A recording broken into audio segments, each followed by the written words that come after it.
I'd like to begin by making the claim that philosophy is a kind of conversation. Now, I won't be the first to have made this claim. 2,500 years ago, Socrates conducted all his philosophy in the form of conversations in the marketplace of Athens.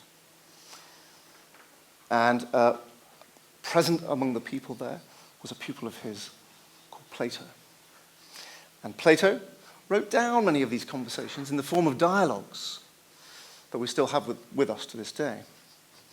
And in one of those dialogues, the Phaedrus, Plato has Socrates say that true philosophy cannot be done through the written word. After all, books can't answer back, they can't qualify or clarify or reply to objections. No, for Socrates, true philosophy can only be done through a living, breathing conversation. As Lewis Carroll would have Alice say many years later, what's the use of a book with no pictures or conversations? Now, there's an art to conversation, and one is most acutely aware of this when one is engaged in talking with someone who has no sense of it. For instance, some of you may be familiar with talking with someone who constantly monologues, who asks no questions, or at least only rhetorical ones, and who doesn't listen to the other speaker. Yeah, a little bit like me today. See, I find myself in a slightly awkward position here, standing before you, extolling the virtues of conversation, whilst not actually engaging in one. So I will ask you to bear with me, but in order to get around this, what I may do from time to time is have a pretend conversation with you. Now, where was I? I need that on-stage prompt. Ah, yes. Conversation is a kind of two-way thing. It has an interactive back and forthness, like tennis. But what's essential to that interactivity is that it be meaningfully connected.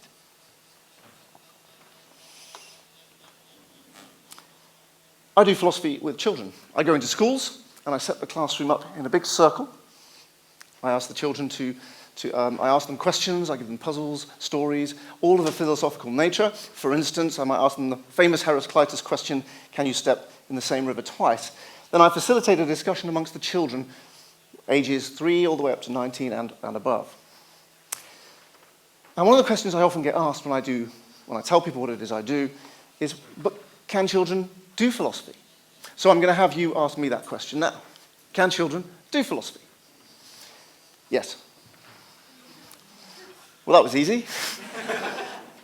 Well, one of the standard replies that people give to that question is of course, yes.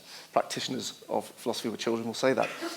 And they'll say things like, well, we give them genuine philosophical questions, they have plenty to say about it, they engage with the questions, and they really enjoy doing it.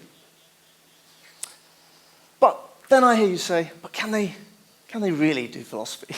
That's all very well, but can they really do philosophy? Now, if you're one of those who still remains skeptical after my powerful argument, then you're not alone.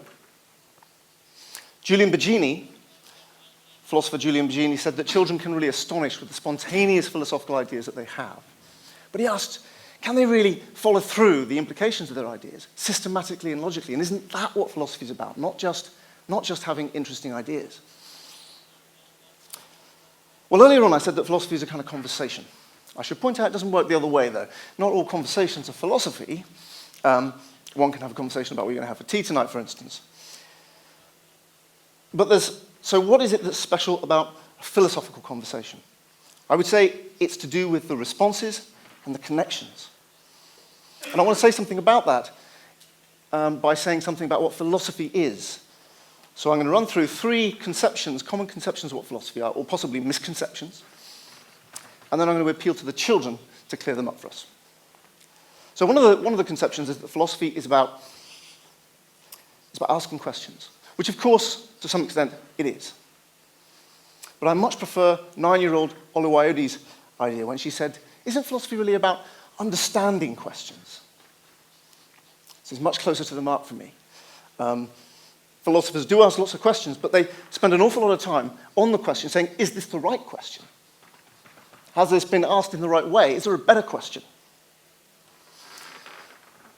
Another conception is that philosophy is about answering questions. And for many people, the big questions no less. But this often leads to disappointment, I'm afraid to say. I much prefer 10-year-old Amy's response when she said that philosophy isn't it about exploring possible answers? And this, again, seems much closer to the mark. What philosophers do is they take the candidate answers that there are, and they look at them and they explore which ones they could pursue. And in some cases, then pass those questions over to the sciences to perhaps try to answer them. And what philosophers do is they kind of pave the way. And then finally, a lot of people think that in philosophy there are no right and wrong answers. But, said 11-year-old Adam, but what's the point of philosophy then if there are no right and wrong answers? He said there are right and wrong answers in philosophy, it's just incredibly difficult to know what they are. This, I think he hits the nail on the head. Now, philosophy also begins, well, Plato said it begins in wonder. I'd be more inclined to say that philosophy begins with puzzlement. You see, most of us at some point bump up against the world. We find the world strange, odd, puzzling, sometimes contradictory. To give one example, a child in a classroom might think that fairness is when you share things equally or you're treated equally. But then they see another child in the class, perhaps a child with special needs of some kind, who's getting more attention than the rest of the class.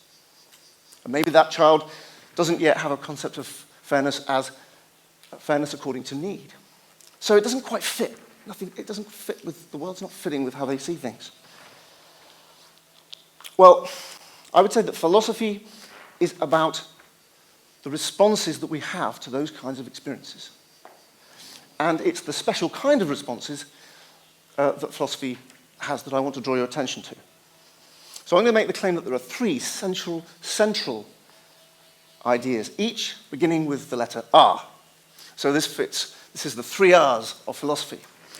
The first is that when we respond philosophically, we do so reflectively. We stop and say, what is X? Or in the case of the child, what is fairness? Secondly, we then try to answer that question by a systematic method of reasoning. And then when we've done that, we don't stop there, or philosophers don't stop there, because the third response has to be, is this right? It has to be re-evaluative. Is this the right answer? It needs to be subjected to some sort of critical analysis. Now, I could talk a long time about how children can do these things, but I would much rather show you. So I'm going to show a short film, and I'm going to introduce you to 11-year-old Noah and 8-year-old Alice. But I really want to draw your attention to Alice, at the front with the blue cardigan on. Watch her arm. And we need a classification for things that have no touch, smell, no properties, but do have consequences. We call them anti-things. So things that don't have properties are called anti-things. But they do have a consequence. So time, if you left a cloth in a drawer, it would get dusty. That is a consequence of time. Nothing, a consequence of nothing is that nothing solid exists. A consequence of existence is the exact opposite. Solids appear. So, that was... and also, gravity or all forces, they have no properties, but the consequence of gravity is that you will go down if you go up. The consequence of motion is that if you're going downhill, you'll speed up. So, that is anti-things, no properties, but they do have consequences. Wow. That's the best laugh, biggest laugh I'm going to get. So, many of you, I'm sure, will share in Rockis's wow at Noah's big idea. And it really is, and yes, we should. A lot of practitioners of philosophy with children probably leap on this example as an opportunity to show you children doing real philosophy. But I'm going to ask you to be calm here. Don't get too excited. Because, yes, there are lots of features of philosophy there. He's constructing a complex argument. He's thinking abstractly, and he's doing so about general things. He's thinking about metaphysics, in other words, the nature of reality, and he's doing so conceptually, which is so central to philosophical practice. He's even had an original idea, and he's come up with his own word, anti-things. This is what philosophers do, almost. There's something missing at this stage, to call it good philosophy, that we find with Alice's response. Oh, but you know I said that it's an anti-thing. An anti-thing, yes. Yeah. And it had no properties. But then you see, how could it be an anti-thing if it has no properties? But it still has a concept. But how could it? But I mean, how could it have a name if it has no properties? How could it be a thing? A week later, she came back having thought about this, and she said this: it's a thing, though. It's something that exists, and everything that exists has a property. Like things that exist might have a property that they don't have a property, but that's a property. An anti-thing couldn't be an anti-thing because it's a thing and it's impossible. Alice is asking all the right questions. She's now inviting that extra element that I talked about, the reevaluation. She's being critical. But she's not just being critical in a negative way or randomly. She's doing so according to the logical demands of what it was that Noah said. Let's have a look. So, for instance, she's come up with a principle, identified a principle. Maybe we can call this Alice's principle, that existing things necessitate at least one property, could say. She's also noticed that it might have a self-refuting quality to it. So the property of having no properties itself being a property might be self-refuting.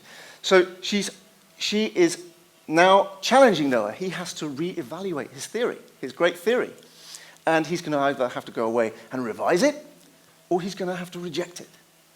This is the key thing. So when we see Alice's response in conjunction with Noah's big idea at the beginning, we see some good philosophy. So, in answer to the question that you asked me at the beginning, can children really do philosophy? Yes, they can. But I would offer a qualification. I think children can do philosophy, but they tend to struggle with it when they're on their own, or if there's just two of them. Because they lack the variety of responses that are necessary to sustain a philosophical conversation. However, if you take 20 children or 30 children, put them together, then they start to have the variety of responses that are needed. And with a little bit of facilitation, they can also have the right kinds of responses, as you've seen tonight, in order to be able to have a philosophical conversation. And at the Philosophy Foundation, the thing that we very much aim to try and do is to have the children watch each other as they do the philosophy, and then they start to learn how to do philosophy on their own by watching them do it as a class. And they start to see how to interact with each other, but also with themselves. And then they start to learn to have what Socrates called the silent dialogue, this conversation that we have in our own heads when we think things through. And we know this sort of thing's going on when children say things like, Miss, because I'm always Miss, by the way. Miss, I'm going to say something which disagrees with myself now. So when the children start to say those sorts of things, we can see they're starting to internalize this process that's been modeled to them by the class. Okay, so I can hear you all saying, we agree. Philosophy, the children really can do philosophy. But why should they? So let me finish with this thought. Philosophy is about the right kinds of responses and connections when we encounter the world, ourselves, each other. And I've shown tonight that children are just as capable of those sorts of responses, the right kinds of responses that philosophy demands. So, surely, we should be doing more philosophy with children. I'll leave with Jane I's thought. He said he's 12 and he said, philosophy makes you confused. That's good, because confusion makes you curious. Thank you very much.